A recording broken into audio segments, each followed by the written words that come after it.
What's good? It's your boy TheCzarr, All Rights Reserved.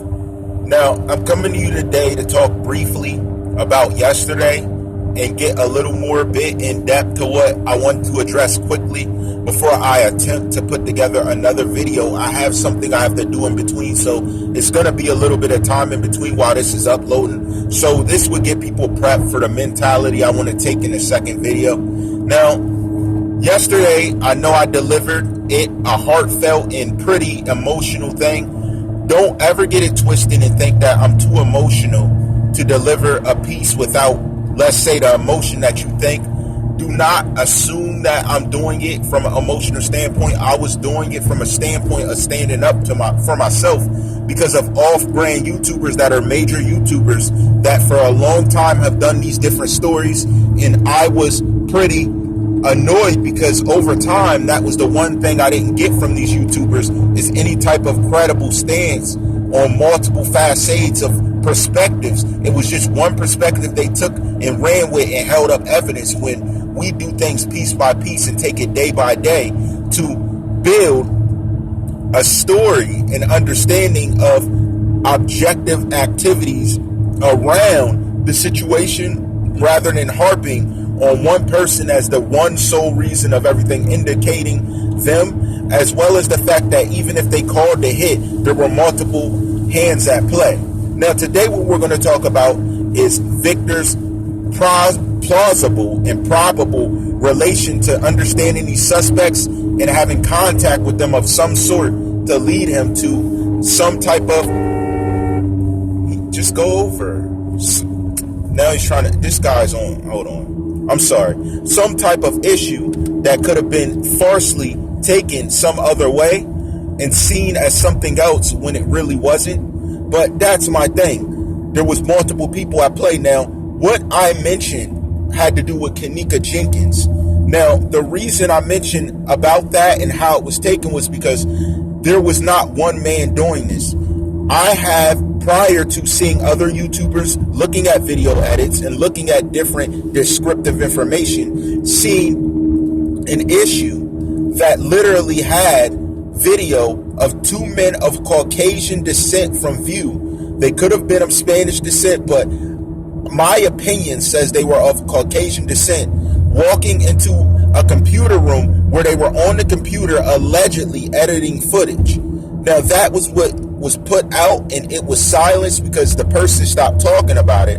But a lot of YouTubers, such as the one that slandered me for my style when it's subjective, which I've learned from my time in the hate room, watching the TheCzarr Report, watching the Star and Buck Wild movement, and learning from those credible individuals, that we take things piece by piece and bit by bit and are careful not to put people's name out there to use defamation on who they actually are. Now, that's why we're asking Victor questions and they're allowed to debunk. That's why we're taking things one step at a time and not outrightly saying, what were you involved in, and saying you did this, you did that, you had this in mind, because we don't know. No one knows. But my thing with that story is, if you've been watching YouTubers that are still doing investigations on the Kenneka Jenkins case, as a credible video editor, he is showing you how the video was done and what's wrong with the video, and saying that this video is clarity to what happened in the situation. He's showing where there are inconsistencies of blurring, inconsistencies of different heads actually poking out around the body like it's being carried, and they were edited out.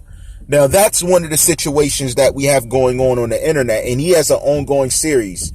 Also, there's other individuals that are showing, if you believe in spirit box and stuff like that, which that's not my lane, that's not what I believe in credibly, that it's other topics and other names that are coming up to have been involved in the situation, other than the names and the faces that people have put together in the case, in order to build some level of consistency.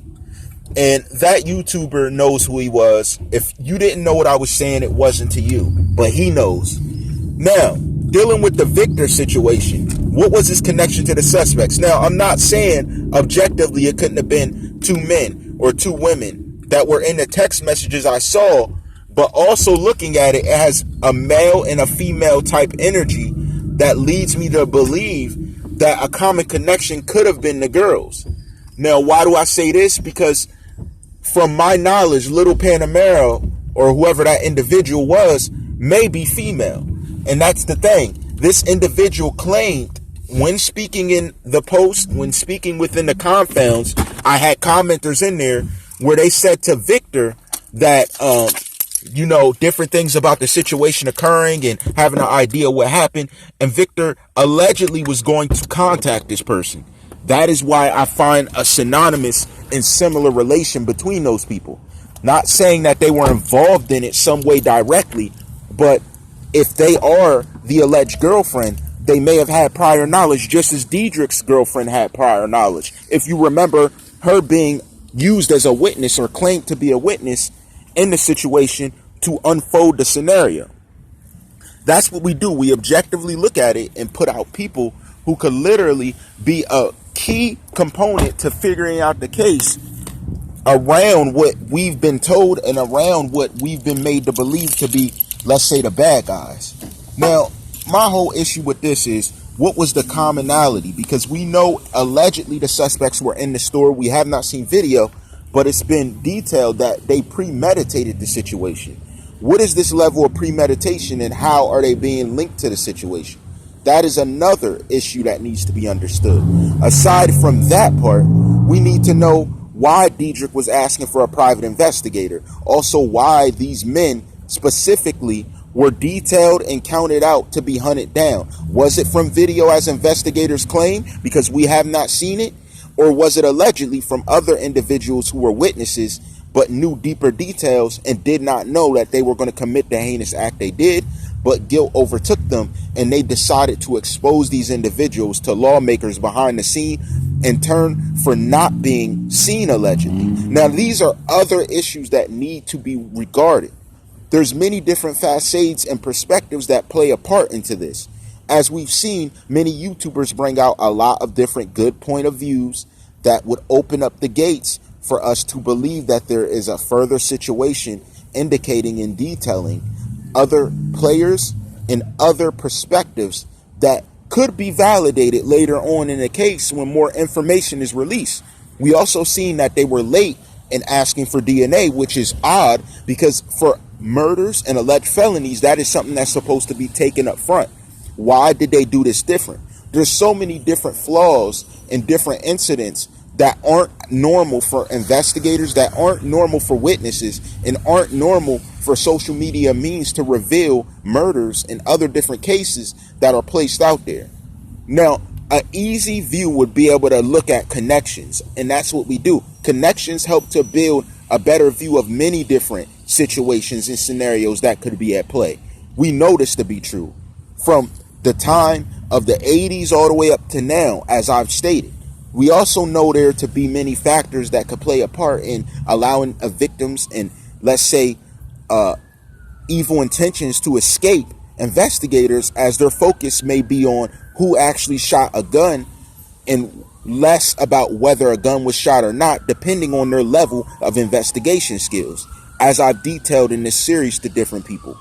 Now, the major YouTuber thing that I did yesterday, that was actually me responding to individuals that mentioned the Kenneka Jenkins case, but off-brand said we ain't asking questions like they're coming out with straight truth when it's half-truths. There's a difference.